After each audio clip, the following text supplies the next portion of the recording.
Seven, six, five, four, three, two, one. You'll never have the sacred stone.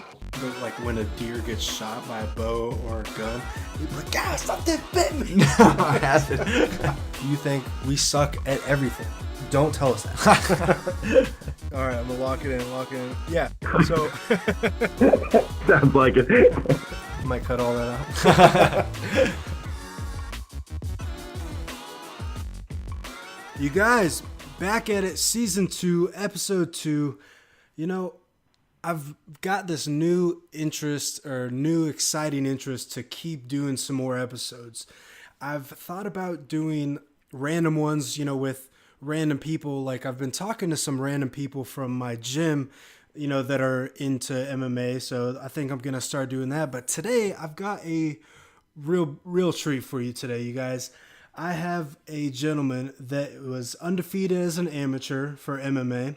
He was the West Coast Fighting Championship champion. He was the 2015 Standout Amateur of the Year, High School Masters Placer and State Qualifier, Pro MMA Fighter, and Team Alpha Male Standout. You guys, I have Brandon Waltz. You guys, say what's up. How are you doing, man? I'm doing good, man. How are you? Dude, I'm good, man. I just got out of practice. We had kickboxing tonight and, you know, just doing it, man. That's awesome. How you liking kickboxing? Dude, it's good, man, because everything's so fresh for me. Like, I'm literally starting all over. I haven't done anything of this magnitude in like 8 years. You know, I stopped all physical activity off the face of my planet, you know, so I'm just getting back into it. But, man, how's your day today? How's your life going, man? It's going great, man. You know, as you know, I did have a little bit of a layoff from MMA. Just, you know, life happens and you kind of find your way back. And I'm back at MMA and I'm training at Team Alpha Male with, you know, some of my best friends, Benito Lopez, Tyler Diamond, you know, those guys. And I'm absolutely loving it. I'm doing a little bit of cross training in right now in Chico, California, over at Standalone MMA with a couple other my buddies who actually introduced me to MMA when I was a lot younger. So it's kind of nice to go back to my roots for a little bit and see those guys. And then also, you know, I'm going to Freestyle Fitness with Jake Sheely, and he's awesome, man. He's world class, super underrated strength and conditioning coach.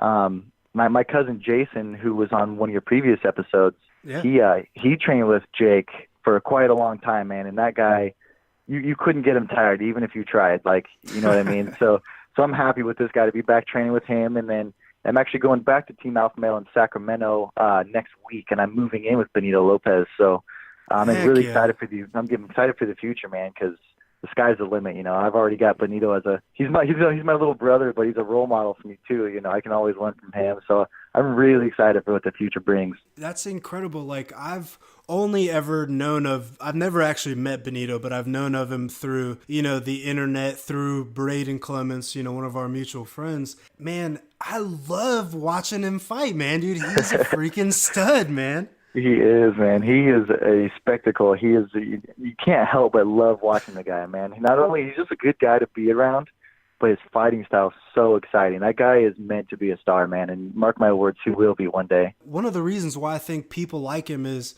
visibly he's well-spoken, he's tattooed, he's got a good attitude, he's smiling, and he's going out and he's trying to kill, you know? So yeah, dude, it is absolutely exciting to watch Benito fight. You know, I've only seen him and Tyler Diamond through just videos, and I was watching, you know, The Ultimate Fighter. Like, what's your relationship with Tyler Diamond? So Tyler is a guy who I grew up always knowing through wrestling. He was a grade older than me, though, so, you know, him and I never crossed paths, but we always, you know, would say what's up. We had a lot of mutual friends, and he was the one guy.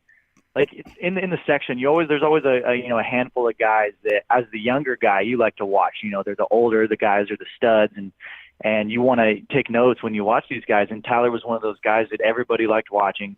You know, he's a fierce competitor, and he always carried this confidence with him that everybody kind of wanted. You know, so people would watch him and be like, I want to be that guy. I want to be like that guy. You know, and so growing up around him too was a blessing, just to, you know, give myself someone to look up to in terms of what I want to be, how I want to be, you know, one day in the way of a competitor anyways.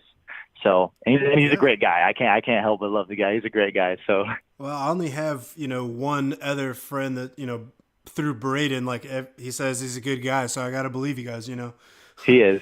He's definitely a good guy. He's a good time to be around too. He's a crack up. So when you are not training, bro, what are you doing? I know you fish a little bit, but what else do you get into, man? Family time is my biggest thing because, I have a 6-year-old baby sister. I've got a 14-year-old brother and actually a 21-year-old brother. So, I'm gone a lot between training and working all the time. So I love spending time with them. But, when I'm not doing that, I'm either going fishing with a couple of my buddies back home. I love, any type of fishing. I fish at least once a week. And I love golfing. A lot of people don't, hate on golfing. I love golfing, man.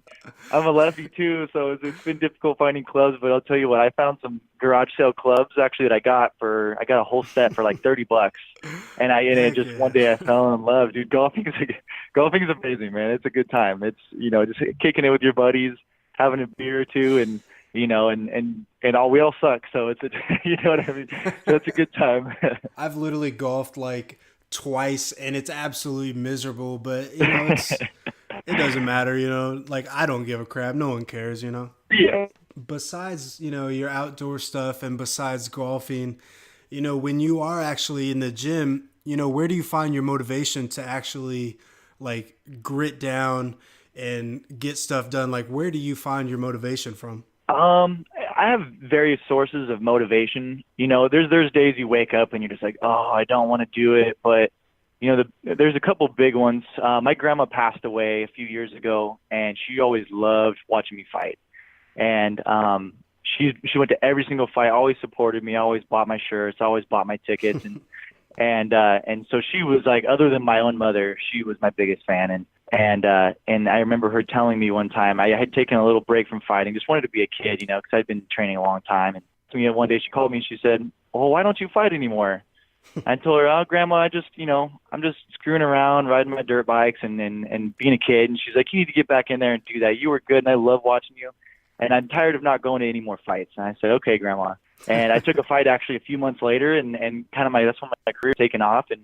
And although my grandma isn't here with me today, I'll always remember when she told me that, so that's a big part of it for me, and then other than that, there was always people out there saying, oh, you can't do it. You can't do this. You can't do that. Screw that, man. You can do anything you want, no matter what it is. You have the ability to do whatever you want. If you can hold it in your hand, if you can imagine your goal in mind, you can achieve it. So that's kind of, I'm a firm believer in the law of attraction.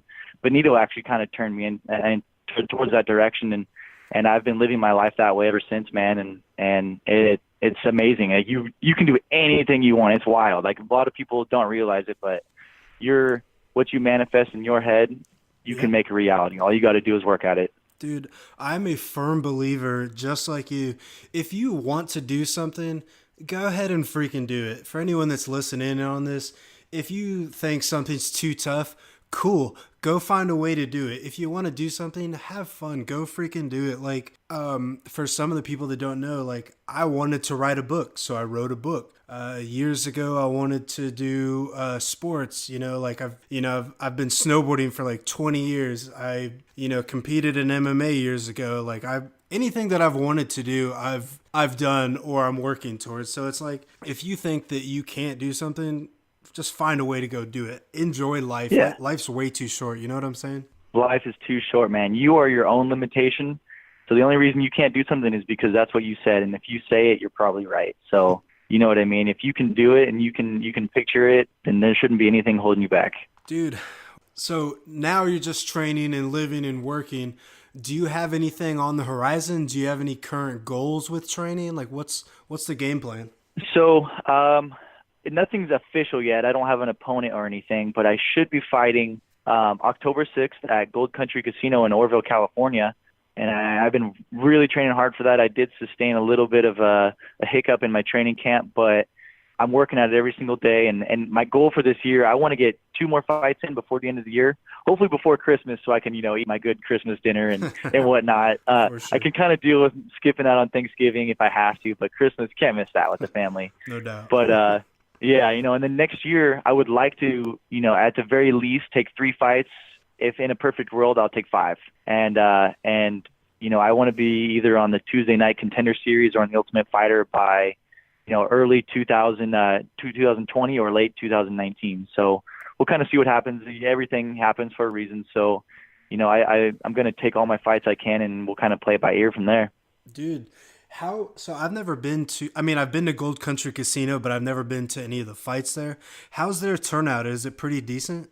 I did fight there one time in 2012. It was my second amateur fight, and I actually sold quite a few tickets, and I wasn't even the headliner. I think I was one of the first or second fight, and there was a packed house, man. But I do believe that they do an outdoor show now. Oh, I'm not totally sure, though. We just got a new promoter and whatnot, so we'll kind of see how that goes. But every time I've gone, it's definitely been a packed house, all local people.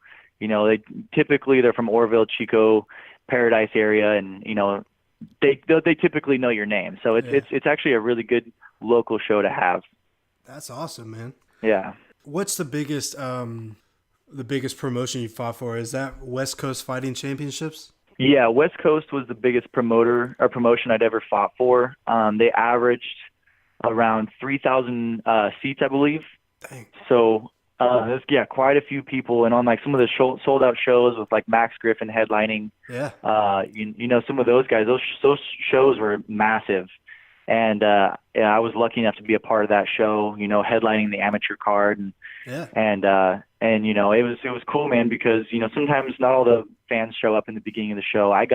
When I was up to fight, most of the fans were there. So I was really blessed to have, get to fight in front of a big stage, because I'd fought quite a few guys who I could tell got stage fright in front of that many fans. And I was used to it at that point, and you can kind of see it in their eyes, give you the fighting edge almost. So I was really comfortable fighting there. It was awesome. I've only competed 4 times, but I've never really gotten any nerves. Like, I've done it. Like, I just didn't get nervous. Like, the biggest promotion I ever fought for was, what is it? Ultimate Reno Combat. That's a good promotion. That's actually one of the best promotions on the western side of the country. I mean, Rick Collip runs a legitimate show, and unfortunately, I don't think they do it anymore. But I wanted to fight on that show. I never did able to get on that show, but that's awesome. That's a really good show to get onto. Yeah, I got blasted by a guy. Do you know Zach Bonnell? Bonnell, that sounds familiar. I'm not totally sure. I'm better with faces than I am with names. Well, dude, at one point he was he owns his own gym now in Reno, and he at one point was Lion Fight, one of their champions. Like, he kicked the piss out of me one time. Oh no. Yeah. But solid dude, really cool. So it is what it is, Yeah. Well, so you didn't really get nervous. So did you have like a specific fight pre-ritual that you like to do, or because I need to know these things, man. I still get nerves every now and then. No, man, it's just like it's exciting. Like, the only thing that's gonna stop you is that ref, or you beating the mess out of him, or him beating. It's like, but you've been in a fight before. It's like it's nothing. It's nothing new. So it's I don't know how to explain it. It is a rush, but my nerves are not like taking over. I do love the rush though. It's intense, and everyone's watching you. It's oh man, I freaking love it. I don't know if you've been checking my Facebook lately, but I started training at this gym in Richmond, Virginia. Dude, it's called RVA MMA. It is the toughest freaking workout I've ever done. It is so freaking intense. Like, every day I'm just drenched in sweat. But it's so cool. It's good to get back into it. That's awesome, man. It's always important that you find a gym that you like and that challenges you. That's a big deal. So good for you, man. At first I was like, man, like, everyone is, super in shape. Everyone's just really good. Even like some people that are like a lot smaller. Like, I was actually sparring with this one girl. Her name's Jamie. Shout out to Jamie. But I gave her a small bloody nose, and I felt actually really bad. But she's tough as nails. Like, everyone in there is, super tough, and everyone's super patient. It really does seem like a perfect gym. You know what I'm saying? Yeah, that's awesome, man. And people are like, that's the name of the game, and they, everyone keeps moving forward. That's awesome, man. That's a good dynamic to have in the gym. Yeah. Yo, so how often do you get to train at Team Alpha Male? Like, how often do you go down there? Every day. I mean, right now, because I'm cross training, I haven't been there in a little bit, but when I'm moving back in with Benito pretty soon, it's going to be an every day, twice a day type of deal.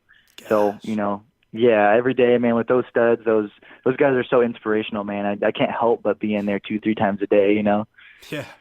Dude, who's the baddest dude in the gym? Oh, man, that's tough. Everybody in there is an animal, man. Everyone. But I honestly couldn't tell you a single name because I've seen all the guys in different aspects and parts of the game where everybody shines in different places. So I really couldn't put one name out there that's saying this dude's better than the other, honestly. Yeah, like I saw a bunch of photos with you and Clay Guida, man. I've always admired his work ethic, dude. That dude is a freaking machine.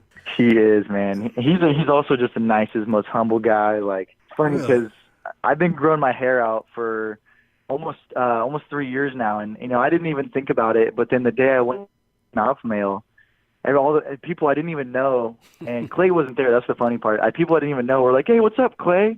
And I was like, "What?" And I was like, "You look like Clay, man. You look like Clay's brother." I was like, "Oh, I do, kind of, huh?" I got the hair, and it kind of stuck, man. Like Darren Elkins, he made a little joke out of it. He's like, "We got the good Clay Guida and the evil Clay Guida, his evil twin. Call me the evil twin." And it's kind of been an ongoing joke, man. And it's a good time. Everybody in there is super awesome, and so it kind of stuck, man. Clay Guida, but he's an awesome dude. I can't help but love the dude. Yeah, do you ever get like, when you first started going there, were you ever like a fanboy? You're like, "Oh, hey," or were you just trying to play it cool? Absolutely. I couldn't help it, man. Like, I tried to play it cool, and then, like, I talked to Uriah for a little bit, and I found myself, like, I asked this guy so many questions and stuff, and then, I find him, like, trying to listen to what I'm saying, but I can't get any words out. I'm like fanboy now. I'm like, oh man, like I'm messing this up. And Cody, but Cody's hella cool too, man. He's an awesome guy, and I had to fanboy out him a little bit because we're both big Ohio State fans. And shout out to the East Coast. Last time I was over there, I got some hate wearing my Ohio State stuff. you remember that over in DC, man? But they're all relatable dudes, man, and it's easy to have a conversation with them. I did out for a long time. I'm getting better though. I was starstruck for a bit. I'm like, holy crap! Like, these guys have been watching forever, are standing right here and really practicing on the grind. So I'm definitely getting used to it at this point though. Your gym is full of killers. Every person a lot of people that a typical person has seen on TV, trains there. Or dude, it's a very, very good gym. So that's awesome. You're out there, man. Yeah, thank you. Yeah, speaking of when you came out to the East Coast, dude, do you remember when I brought some moonshine out for you? Oh, absolutely. I told that story to a buddy of mine who I had just met last week at work, and he's from Tijuana, and we got on the subject of moonshine, and I told him the moonshine you had brought me. That's some good stuff. And I told him I took a sip or two, and I was warm from the waist up immediately. Oh, man, I actually have some in my fridge. Like, I don't, put some down whenever I just, like, I want to warm up a little bit. Like, I don't drink it by any means, like, nowhere near every day or anything like that. It's too much, man. Oh, it was good stuff, though, man. I couldn't blame you if you took a sip every now and then. I probably would do the same thing. Oh, dude. So, dude, you said you don't have an opponent coming up, but is there anyone that you've wanted to fight, or anyone that's like could be on your radar? There's kind of always been one guy on my radar. I would really like to get a couple more fights under my belt, get back in the swing of things before I call this guy out. And I won't name any names just yet, but if we do another podcast, I will happily call him out on the next episode. Right now, I've kind of been out of the circuit in the local scene for a little while, so I don't have anybody specific. Just, throw me in there with somebody. I'm going to do my thing and do what I do best, really, and I'll take whoever they give me at this point. That's a good attitude to have, man. Like, maybe down the road when we do another, because we're going to do another podcast episode. Absolutely. Dude, I got an idea. Next time you have a fight coming up or anything coming up, dude, let's freaking do it. You know what I'm saying? Oh, absolutely, man. I'm all game. I know this was a bit of a quick one for you, but I am so pumped that we got you on here, man. I want to ask you one quick question. Is there anything Yeah. you want? Is there anything you want to say to the fans? Anything you want to say to anyone out there? Some advice, talk some trash, anything you want. Well, I got nothing but love for all my fans and all my family and friends out there, and everybody who's ever supported me or hated me along the way. Any exposure is good exposure, and I want to thank my fans and my friends and family mostly, because I have had a long layoff, and all the people I've talked to recently about getting this fight going, and they've all told me that I'm down to go to this fight. Let's go. It's local. It's easy to make it. Tickets aren't overpriced. And the people that were there in my fight years ago, and the people that are going to come to my fight in this fight, those people who, I will never forget those people. Like, when you make it and you make it big, those are the people who really stick in your mind, the people who gave a crap about you when you weren't anything big. Those are the people that I will always care about. And thank you guys so much for everything, because I really, really wouldn't be anything without you guys. I can train, I can do all this and that, but without you, I have no leg to stand on. So those are the people I really, really care about. Thank you guys. Dude, we are happy to have you. And if you guys want to check him out, go ahead and look him up. Brandon Waltz, Waltz. That's right. But, dude, it has been a pleasure, man. You guys, this has been another episode of the Weekly Hangover. We will talk to you soon. Have a good night.